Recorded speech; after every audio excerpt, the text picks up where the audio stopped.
1944년 6월 6일은 제2차 세계대전의 승패를 결정지을 중요한 작전이 시작된 날입니다. 미국과 영국을 중심으로 한 연합군이 독일이 점령하고 있던 프랑스의 노르망디 해변에 이 하루 동안 무려 13만 2천 명의 병력을 투입합니다. 이 작전을 개시한 이 날을 바로 6월 6일을 가리켜서 유명한 단어가 생겼습니다. 바로 D-Day라고 하는 단어입니다. 연합군 내부에서 이 날이 언제인지 알지 못하게 D-Day라는 음어를 써서 이렇게 기록을 했는데 그것이 나중에는 아주 유명한 단어가 되었습니다. 이 D를 어떤 방식으로 해석할 것인가, 이 D가 무엇을 의미하는가에 대해서 많은 사람들의 의견이 분분했지만은 대체적으로 이 D를 가리켜서 decision으로 해석합니다. 그러니까는 결정의 날, 전쟁의 승패를 결정지을 날이다라는 것입니다. 이 독일군은 연합군이 이 D-Day라는 암호를 사용하는 것을 감청은 했지만은 이 날이 무엇인지, 이 의미가 무엇인지 알지 못해서 결국은 전쟁에서 패하고 말았다는 것입니다. 신학자들도 이 D-Day를 예수 그리스도의 구원 사역에 비유해서 얘기했습니다. 예수님이 이 땅에 오셔서 우리의 죄를 담당하시고 십자가에 죽으시고 부활한 그 사건이 바로 우리의 영적 전쟁에 있어서 D-Day라는 것입니다. 우리는 예수 그리스도로 말미암아 영원한 생명과 구원을 소유하게 되었습니다. 그런데 세상이 여전히 죄악 가운데 있고 우리의 구원도 완전하지 않습니다. 여전히 사탄의 권세가 세상을 지배하는 것처럼 보입니다. 그렇다면 이 싸움이, 이 전쟁이 언제 끝나게 되겠습니까? 바로 예수님께서 이 땅에 다시 오시는 날, 악의 권세가 완전히 무너지고 영원한 승리를 우리가 얻을 수 있게 된다, 이런 말씀입니다. 우리가 지난 시간에 예수 그리스도를 구주로 믿음으로 하나님의 자녀가 되었다라는 사실을 함께 나누었습니다. 인간이 전적으로 타락함으로써 하나님과의 관계가 단절됐습니다. 죄로 인해서 하나님과 우리의 관계는 멀어지게 되었고 우리 속에 있는 하나님의 형상, 하나님의 아이콘이 파괴되었습니다. 그렇지만은 예수 그리스도의 십자가의 은혜로 하나님과의 관계가 회복되고 우리는 하나님을 더 이상 무서워하는 존재, 두려운 존재가 아니라 아빠, 아버지로 부를 수 있게 되었습니다. 우리가 구원받은 존재라는 사실은 분명합니다. 그런데 이 구원에 단계가 있다는 것입니다. 하나님의 나라에 대해서 여러분들이 오랜 시간 동안 배워오셨습니다. 하나님의 나라는 이미 우리에게 왔다라고 했습니다. 그렇지만은 아직 완성되지는 않았다라는 것이 여러분들이 배운 결론입니다.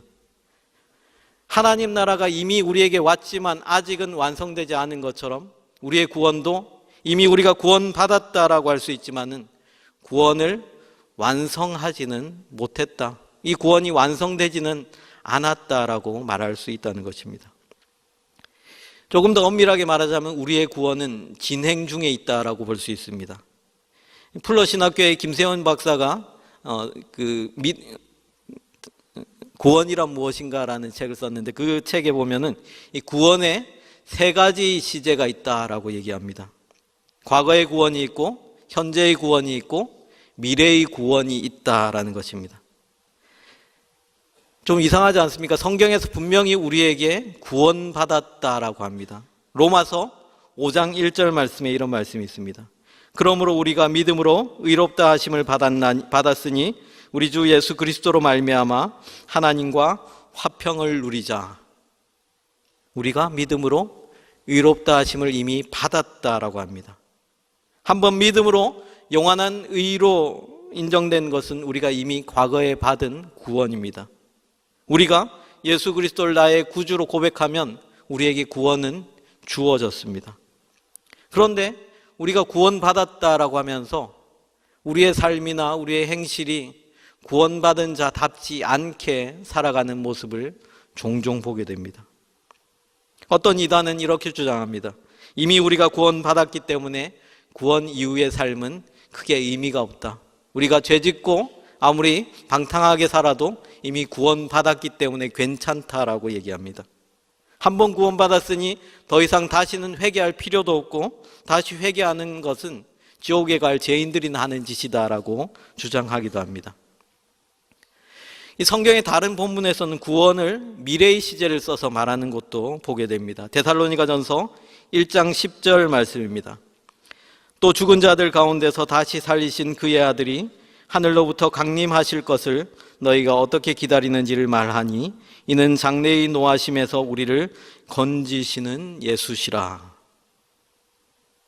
장래에 예수께서 다시 오실 때 우리가 구원받을 것이다 라고 구원을 미래적으로 얘기하고 있습니다.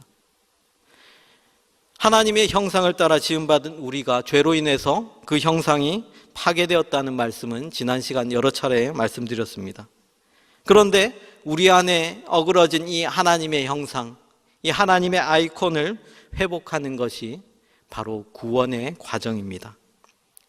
우리는 이미 변화되기 시작했고 변화된 신분을 가진 존재가 되었다라는 것입니다. 그런데 아직 완전하지는 못하다라는 말씀입니다. 우리가 흔히 교회에서 받는 제자 훈련이 있습니다. 이 제자 훈련의 궁극적인 목적이 여러분 무엇입니까? 교회 내에서 열심히 충성 봉사하는 일꾼 만드는 것이 제자 훈련의 목적입니까? 그렇지 않습니다. 제자 훈련의 정말 참된 목적은 내 안에서 하나님의 형상이 회복되는 것입니다. 제자 훈련을 통해서 교회에서 봉사 잘하는 종교적 열심을 가진 그러한 일꾼을 찍어내는 것이 아니라 하나님의 형상이 회복된 사람들로 만들어가는 것, 이것이 제자 훈련입니다. 고린도전서 1장 18절의 말씀입니다. 십자가의 도가 멸망하는 자들에게는 미련한 것이요 구원을 받는 우리에게는 하나님의 능력이라. 이 말씀 가운데 구원을 받는, 여기서는 이 구원에 대해서 현재의 시제가 쓰였습니다. 구원을 받고 있는 가운데, 구원을 받고 있는 가운데 우리가 지금 서 있다라는 말씀입니다. 우리 육신의 욕망을 제어하면서 성령을 따라 살고자 하는 그 삶이 바로 우리가 현재 받고 있는 구원, 우리가 현재 가지고 있는 이 구원입니다. 그리고 이 구원의 완전한 완성은 언젠가 예수님이 이 땅에 다시 오실 때 이루어질 것입니다. 우리가 예수님을 통해서 구원의 기쁨을 경험하고 또 놀라운 은혜 가운데 살고 있지만은 여전히 우리는 고난 가운데 있고 어려움 가운데 있습니다. 그래서 오늘 말씀은 이 그리스도인들이 겪게 되는 고난에 대해서 말씀을 하고 있습니다. 우리 오늘 말씀 18절의 말씀을 함께 다시 한번 읽겠습니다. 생각하건대 현재의 고난은 장차 우리에게 나타날 영광과 비교할 수 없도다. 옛날부터 내려오는 말 가운데 고진감래라고 하는 사자성어가 있습니다. 뜻을 잘 아시죠? 즐거움이 있기 전에 반드시 어려움이 있다. 기쁨이 있기 전에는 슬픔이 있게 마련이고 평안이 있기 전에 고통이 있다라고 얘기합니다. 고통이 없는 곳에는 결코 영광이 존재하지 못합니다. 주님께서 산상수훈에서 이런 말씀을 주셨습니다. 의를 위하여 핍박을 받는 사람은 복이 있나니 천국이 그들의 것이다. 나를 위하여 너희를 욕하고 핍박하고 거짓으로 너희를 거스려 모든 악한 말을 할 때 너희에게 복이 있나니 기뻐하고 즐거워하라. 하늘의 상이 큼이라. 고난 전에는 반드시, 고난 뒤에는 반드시 하나님이 주신 축복이 있다 말씀합니다.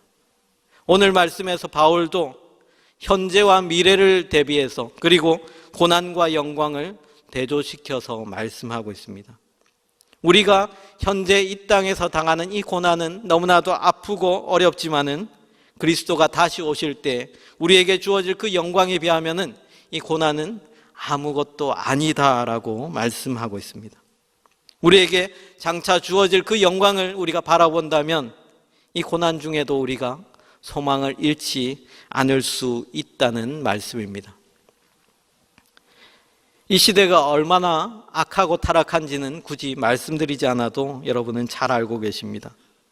그런데 이 시대가 그대로 썩고 죽고 끝나버리는 세상이 아니라 언젠가 다시 주님 오실 날을 우리는 기다리는 사람들이라는 것입니다.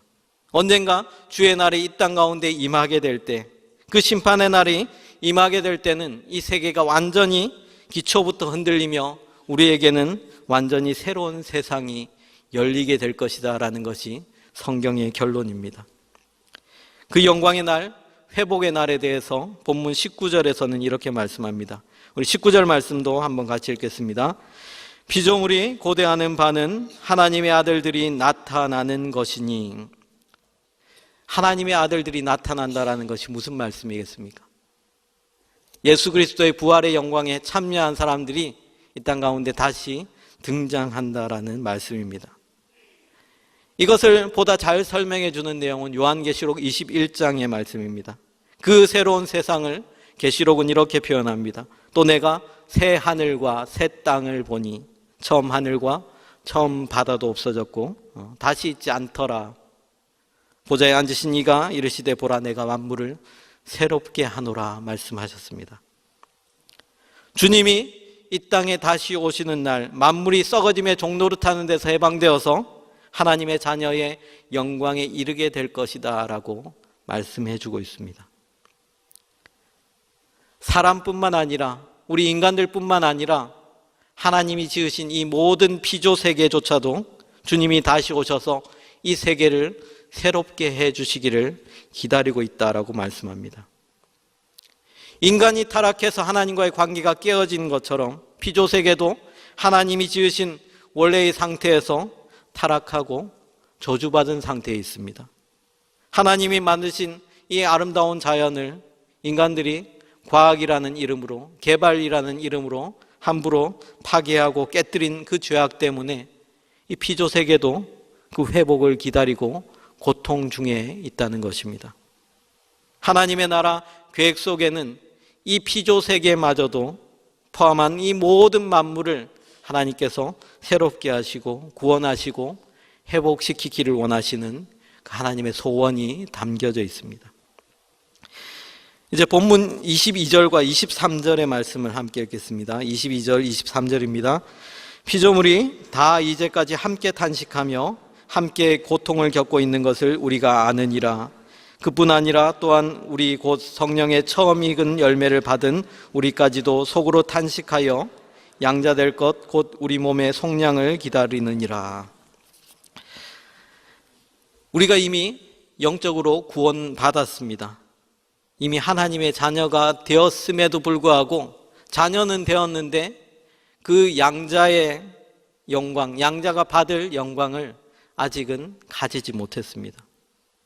우리가 지난주에 읽은 말씀 15절에는 우리가 분명히 양자의 영을 받았다라고 했습니다. 원래 하나님의 자녀가 아니었던 우리를 하나님의 자녀 삼아 주시고 하나님이 내 자식으로 인정해 주신 것입니다. 남들이 뭐라고 해도 우리가 하나님을 아버지라고 부를 수 있는 그 권한을 부여받게 됐습니다. 이렇게 우리의 영이 분명히 구원받았음에도 불구하고 우리의 몸, 우리의 육신, 우리의 제약된 인간성이 여전히 고통받을 수밖에 없다라고 말씀합니다. 이 불완전한 몸, 우리의 육신, 우리의 타락한 이 인간성, 이것들도 언젠가 완전히 구속받아서 하나님의 영광, 그 양자의 영광에 참여하기를 기다린다는 것이 오늘 말씀의 요지입니다. 우리가 이 땅 가운데 살면서 신앙생활 하지만은 언젠가는 주님 다시 오실 그날의 영광을 바라보면서 살아야 한다 말씀합니다. 썩어져 버릴 세상이 아니라 영원한 생명의 은혜를 주시는 그 하나님의 사랑에 감격하여 살아가라고 말씀합니다. 부활하신 예수 그리스도를 말미암아 우리에게 승리를 주신 그 하나님께 감사하며 하나님 기뻐하시는 삶을 살아가라고 요청하고 있습니다. 이제 24절과 25절의 말씀을 같이 읽겠습니다. 24절, 25절입니다. 우리가 소망으로 구원을 얻었음에 보이는 소망이 소망이 아니니 보는 것을 누가 바라리요? 만일 우리가 보지 못하는 것을 바라면 참음으로 기다릴지니라. 우리가 소망으로 구원을 얻었음에라고 했습니다. 이 세상을 사는 사람들은 누구에게나 자기만의 소망이 있습니다. 이 소망이 없으면 낙심하고 절망하고, 이것이 지나치게 되면 이 소망이 없는 사람들은 스스로 자신의 목숨을 끊기도 합니다. 소망은 이처럼 인간에게 있어서 필수적인 것입니다. 그런데 이 소망은 두 가지가 있다라고 얘기합니다. 오늘 성경에서 우리는 보이는 소망과 보이지 않는 소망을 발견합니다. 보이는 소망은 세상의 소망이고 보이지 않는 소망은 하늘의 소망입니다. 가만히 보면은 이 보이는 소망, 세상의 소망에는 몇 가지의 공통점이 있습니다. 보이는 소망은 우리가 간절히 소원한다고 해서 다 이루어지지 않습니다. 이루어지지 않는 경우가 사실 훨씬 더 많습니다. 그리고 무엇보다도 이 보이는 소망은 우리가 간절히 원해서 이루어진다고 해도 막상 그것이 이루어지면 우리 마음에 원래 기대하던 만족이나 기쁨이 없다라는 것입니다. 아마 성경에서 부와 권력과 명예와 그 모든 것을 다 누린 사람이 있다면 솔로몬 왕이라고 할 수 있을 것입니다. 솔로몬 왕의 그 잠언의 고백, 그리고 전도서의 고백은 보이는 소망이 어떤 것인가에 대한 결론을 우리에게 말씀해 주고 있습니다. 솔로몬이 이스라엘의 가장 부강한 시대, 가장 강력한 시대를 다스린 왕입니다. 인간으로 누릴 수 있었던 최고의 부귀와 영화를 누렸습니다. 그럼에도 불구하고 그가 쓴 전도서에서 뭐라고 얘기하고 있습니까? 전도서 1장 2절은 이렇게 말씀합니다. 전도자가 이르되 헛되고 헛되며 헛되고 헛되니 모든 것이 헛되도다. 분명히 부와 명예와 권력, 그 모든 것을 다 누린 사람의, 그 모든 것을 다 이룬 사람의 입에서 나온 말씀이라고 믿기 어려운 이야기입니다. 헛되다. 무엇이 헛되다는 것입니까? 세상의 소망은 헛되다는 것입니다. 보이는 소망은 반드시 없어진다라고 말합니다. 이것은 들판의 풀과 같고 피어난 꽃과 같습니다. 안개처럼 잠깐 나타났다가 사라지는 것들입니다. 보이는 소망은, 보이는 것들은 반드시 언젠가 사라지고 썩어질 때가 있다라고 말합니다. 그렇기 때문에 우리는 보이는 소망, 이 소망은 썩는 소망이라 말할 수 있습니다. 없어질 소망이라 말할 수 있습니다. 죽을 소망이라 말할 수 있습니다. 썩어지고 없어지고 죽을 소망이 어떻게 참된 소망이 될 수 있습니까? 성경은 우리에게 이렇게 말씀합니다. 우리가 소망으로 구원을 얻었음에 보이는 소망은 소망이 아니다. 보는 것을 누가 바라리요? 만일 우리가 보지 못하는 것을 바라면 참음으로 기다릴지니라 라고 말씀합니다. 보이는 소망은 잠깐 왔다가 사라지고 우리에게 참된 만족을 줄 수가 없습니다. 그런데 그리스도를 믿는 우리에게, 예수 그리스도를 구주로 고백한 우리에게는 또 다른 소망이 있습니다. 바로 보이지 않는 소망입니다. 이 소망은 하늘에 속한 소망입니다. 그리고 무엇보다 이 소망은 죽은 소망, 썩어질 소망이 아니라 산 소망이라 성경은 말씀하고 있습니다. 베드로전서 1장 3절과 4절의 말씀을 한번 우리 같이 읽어보도록 하겠습니다. 베드로전서 1장 3절부터 4절입니다. 우리 주 예수 그리스도의 아버지 하나님을 찬송하리로다. 그의 많으신 긍휼대로 예수 그리스도를 죽은 자 가운데서 부활하게 하심으로 말미암아 우리를 거듭나게 하사 산 소망이 있게 하시며 썩지 않고 더럽지 않고 쇠하지 아니하는 유업을 있게 하시나니 곧 너희를 위하여 하늘에 간직하신 것이라. 아멘. 지금으로부터 한 25년 전, 정확하게 25년 전이겠네요. 1994년 10월로 기억하고 있습니다. 당시 저는 고등학교 3학년이었고 수능시험을 채 한 달도 남겨두지 않은 수험생이었습니다. 학교에 등교하고 나서 얼마 지나지 않은 시간에 아주 충격적인 소식 하나를 전해 듣게 되었습니다.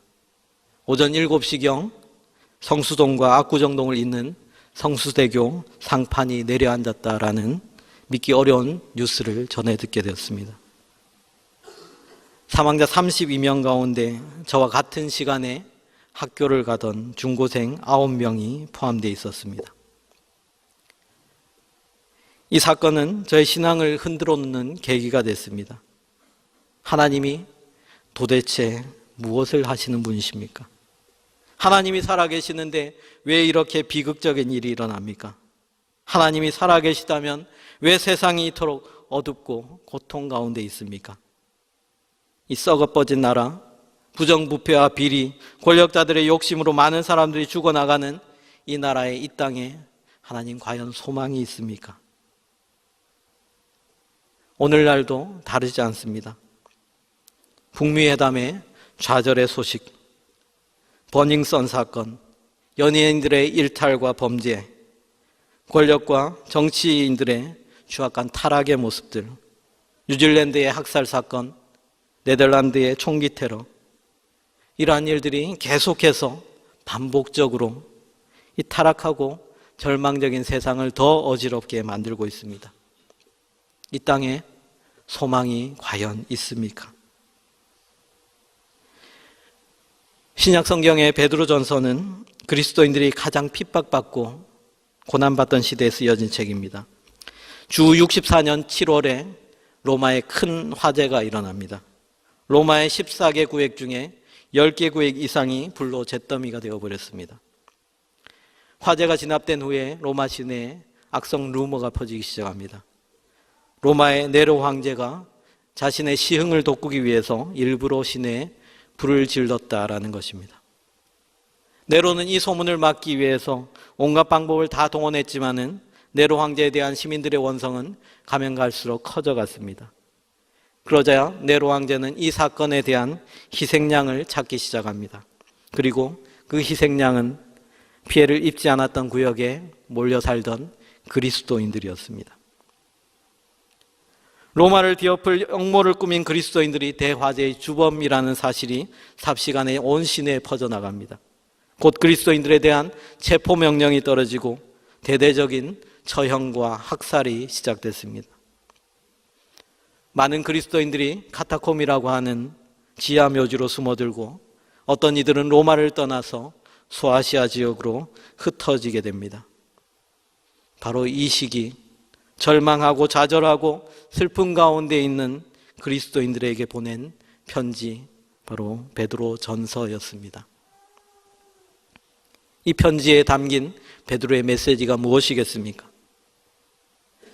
지금은 고난 가운데 있고 지금은 고통스럽지만은 그것이 끝이 아니다라는 것입니다. 오히려 고난이 우리를 영광스럽게 할 것이다. 고난이 우리를 복되게 할 것이다 라고 말씀합니다. 바로 이 고난이 그저 단순한 아픔만이 아니라 연단, 믿음의 연단이라고 베드로는 설명합니다.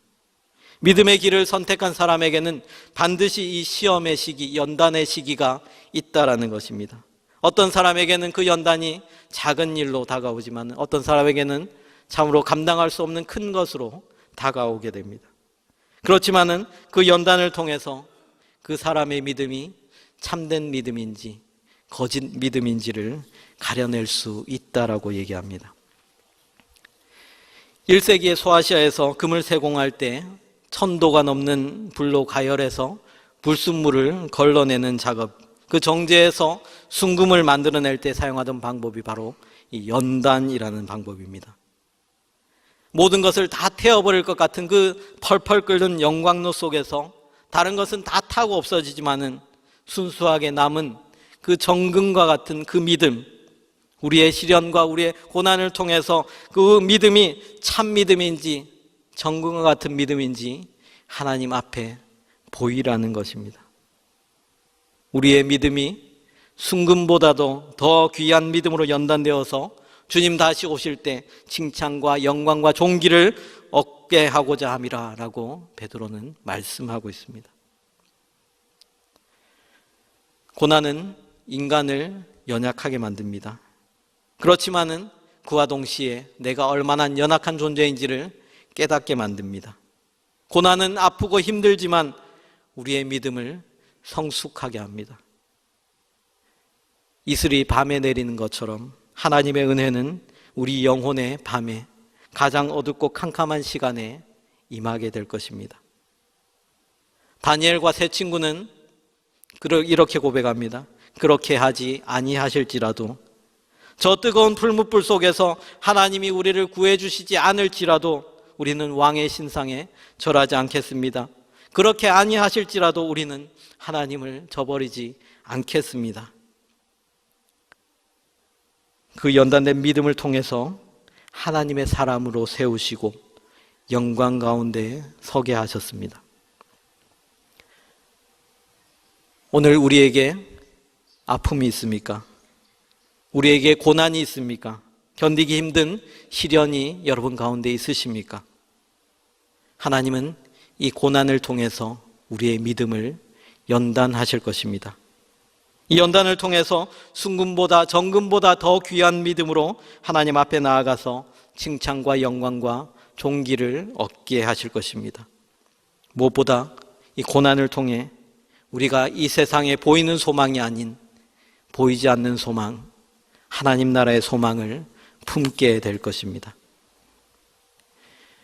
예수님이 부활하시고 승천하신 이후에 제자들을 통해서 이 땅에 많은 믿음의 공동체들이 생겨납니다. 이러한 초대교회가 부흥하고 성장하면서 말할 수 없는 핍박과 어려움을 겪게 됩니다. 그런데 이 초대교회가 혹독한 핍박을 받고 어려움을 겪을 때 믿음의 사람들이 줄어들었을까요? 많은 사람들이 예수를 부인하고 신앙을 버렸을 것 같습니까? 오히려 그 반대의 현상이 일어났습니다. 환난과 핍박이 거세면 거셀수록 예수 믿는 사람들은 더욱더 늘어갔습니다. 믿는 사람들을 옥에 가두고 잔인한 방법으로 죽이고 또 죽여도 복음은 더 뜨겁게 전해지고 믿음의 공동체는 더 든든하게 세워져 갔습니다.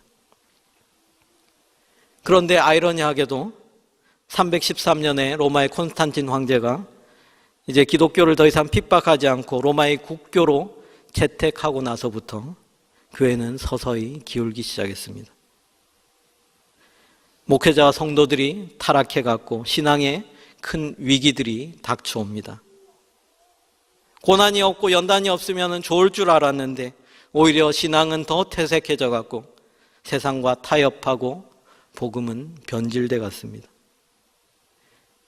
이것이 무엇을 의미하겠습니까? 고난이 꼭 나쁜 것만은 아니라는 얘기입니다. 고난이 있을수록 조금 아프고 쓰리고 괴로움이 있을지라도 이 고난이 우리의 신앙을 불에서 연단한 그 순금처럼 정금처럼 순결하게 할 것이고 빛나게 할 것이고 아름답게 만들 것이라는 말씀입니다. 우리나라는 참 많은 어려움을 겪었습니다. 19세기 말 나라의 운명이 위태로운 그 시기에, 그리고 나라를 잃어버린 20세기 초에 뜨거운 신앙으로 복음을 전했던 많은 신앙의 선배들이 있었습니다. 가장 가난하고 가장 어려운 시기였지만은 말씀을 사모하고 성령의 능력을 구했던 그 초대 한국교회 성교들의 믿음은 참으로 뜨겁고 순수했습니다. 6.25 전쟁을 거치면서 절망 가운데 있던 이 땅에 소망을 준 것도 복음이었습니다. 천막교회를 치고 주일학교 학생들이 모일 장소가 없어서 그저 마당에서 뜰에서 예배하던 그 복음의 열정들이 교회를 세워가게 했습니다. 군사정권의 암울한 시기 가운데에도 교회는 세상으로 나아가서 이 땅의 정의와 공의를 외치며 복음의 빛, 세상의 소금과 빛으로 살아갔습니다. 그런데 지금은 어떻습니까? 국민소득 3만 불 시대입니다. 모든 것을 누릴 수 있고 편안하고 안락한 삶, 언제 어디서든 마음껏 예배하고 자유롭게 신앙생활할 수 있는 지금 세대의 교회는 어떻습니까? 젊은이들이 교회를 떠나갑니다. 교회 학교는 갈수록 감소하고 주일 성수는 하면 좋고 안 해도 그만인 종교 활동으로 전락해버렸습니다. 이 땅의 많은 아픔들, 이 땅의 고통들, 우리가 직면하고 있는 이 어려움들 속에서 하나님께서 우리에게 나타내 보이고자 하는 것이 분명히 있다라는 것입니다. 이 고난들을 통해서, 어려움들을 통해서, 이 아픔들을 통해서 우리의 믿음을, 우리의 신앙을 다시 확인하라, 다시 점검하라는 것입니다. 연단의 시간들을 어떻게 믿음으로 이겨낼 것인가를 치열하게 고민하고 우리의 산소망 되시는 주님만 붙들라는 것입니다. 우리가 붙드는 이 소망은 죽은 소망이 아니라 산 소망입니다. 소망이 죽어버리면, 소망이 없으면 우리는 더 이상 살아갈 이유가 없어집니다. 그러나 우리가 사망 권세를 깨뜨리고 부활 승리하신 그 주님을 붙들면 우리에게는 산 소망이, 영원히 썩지 않고 변하지 않는 그 소망을 붙들게 된다라는 말씀입니다. 신앙의 선배들이 고난 가운데에서 그 모든 고통을 견딜 수 있었던 것은 바로 이 소망, 산 소망, 하늘 소망이 있었기 때문입니다. 아무도 빼앗을 수 없고 그 무엇도 끊을 수 없었던 그 하나님 나라에 대한 이 소망이 있었기 때문에 참고 또 참고 견딜 수 있었습니다. 그렇다고 해서 이들이 죽을 날만 기다리고 저 하늘나라 천국 갈 날만 기다렸다는 그러한 의미가 아닙니다. 이 땅을 우리가 사는 동안 우리와 함께 하시고 우리의 삶을 인도하시는 그 하나님, 세상 모든 것을 주관하시며 다스리시는 그 주님께서 세상 끝날까지 너와 함께 하겠다, 그 약속을 붙들고 그 소망을 붙들고 우리에게 주어진 하루하루를 그렇게 살아갔습니다. 또한 우리도 우리에게 주어진 날들을 그 소망을 붙들고 살아가야 할 것입니다. 칠흑 같은 밤이 지나야지 아침이 찾아오게 되어 있습니다. 땅을 삼켜버릴 것 같은 저 비가 그쳐야 무지개를 볼 수 있습니다. 우리를 아프게 하고 절망하게 하는 고난이 있기 때문에 우리의 신앙이 참된 믿음으로 하나님 앞에 나아가게 될 것입니다. 우리가 가지고 있는 소망은 어떤 것입니까? 보이는 소망입니까? 보이지 않는 소망입니까? 여러분의 소망은 어디에 있습니까? 이 세상 가운데 있습니까? 하나님 나라에 있습니까? 보이지 않는 소망, 보이지는 않지만은 반드시 이 땅 가운데 이루어질 그 하나님 나라에 대한 소망을 기다리며 소망의 눈으로 하나님을 바라볼 수 있는 저와 여러분들 다 되시기를 우리 주 예수님의 이름으로 간절히 축원합니다. 우리 이 시간 함께 찬양하며 나갔으면 좋겠습니다. 주가 보이신 생명의 길 함께 찬양드립니다.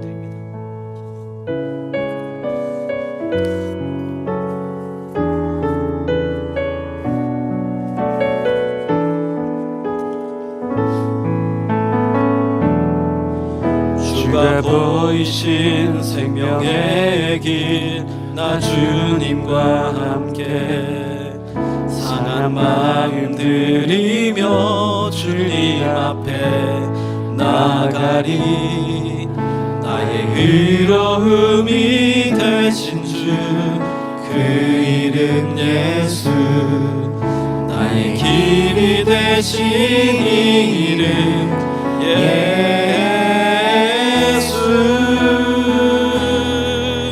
나의 길 오직 그가 하시나니. 나를 단련하신 후에 내가 정금같이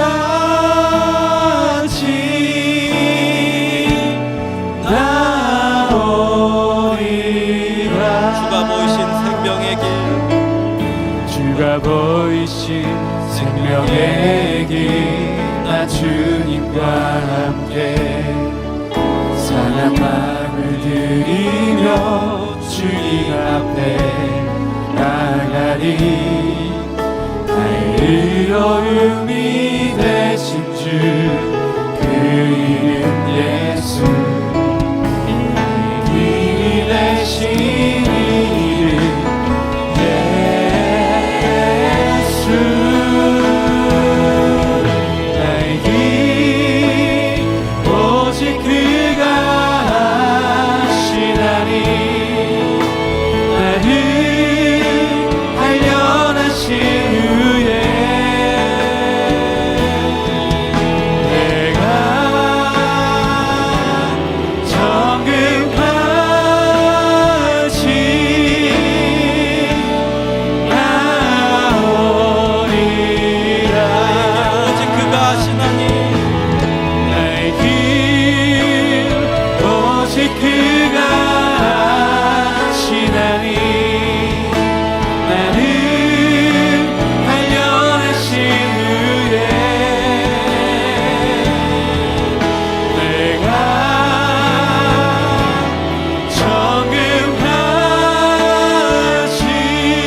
삶 속에서 마주하는 모든 고난들, 아픔의 시간들, 참으로 이해되지 않는 사건과 사고들이 우리의 마음을 힘들게 하고 주저앉게 만듭니다.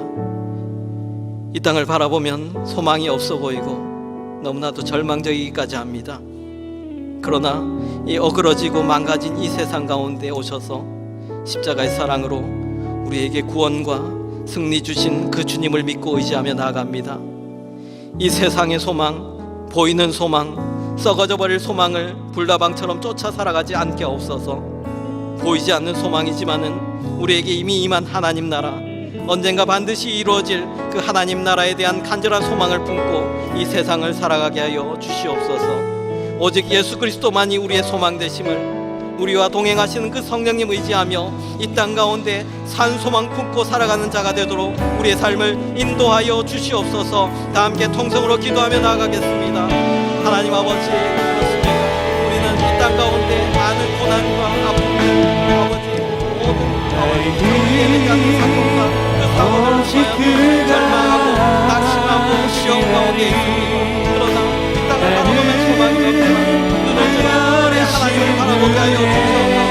세상에 멍들어지고 망가진 이 세상 가운데 십자가의 사랑으로 우리를 구원하여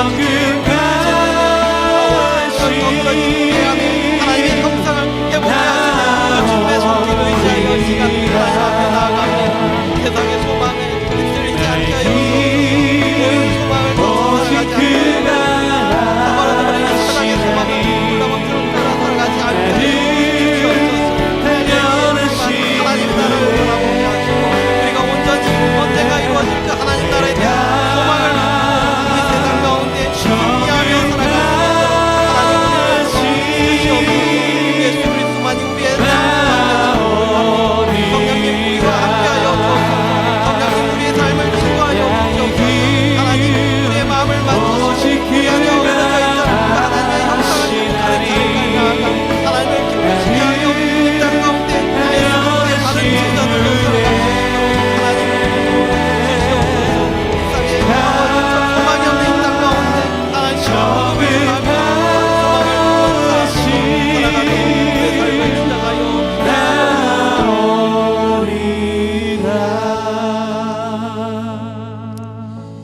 아버지, 이 땅을 바라보면 참으로 소망이 없습니다. 절망적이고 한숨만이 나옵니다. 그렇지만은 우리 인간의 죄악으로 망가뜨린 이 세상 가운데, 이 어그러진 하나님과의 관계가 깨어진 이 세상 가운데 십자가의 사랑으로 우리에게 오셔서 우리를 구원하시고 우리에게 승리를 맛보게 하신 그 주님을 찬양하며 나아갑니다.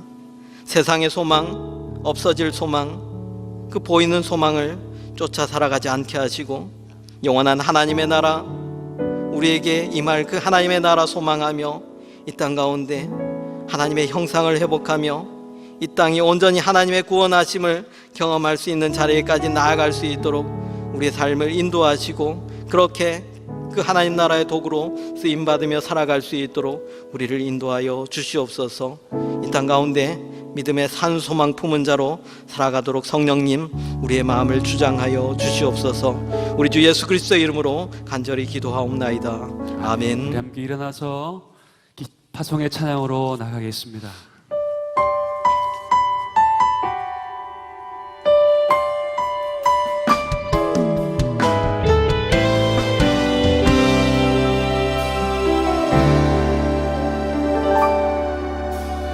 내 마음에 주를 향한 사랑이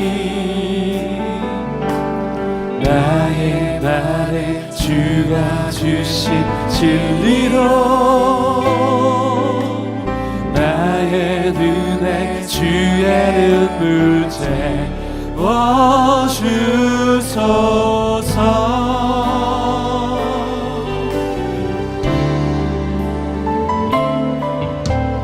내 입술에 찬양의 향기가 두 손에 주를 향한 섬김이 나의 삶에 주의 은정 함께 하소서.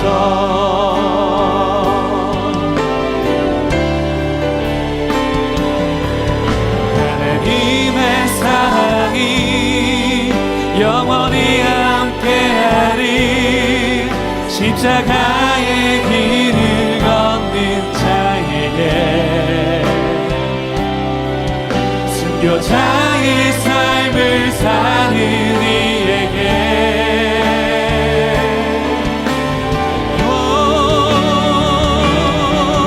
조롱하는 소리와 세상 유혹성에도 주의 순간한 신부가 되리라. 내 생명 주님께 드리리.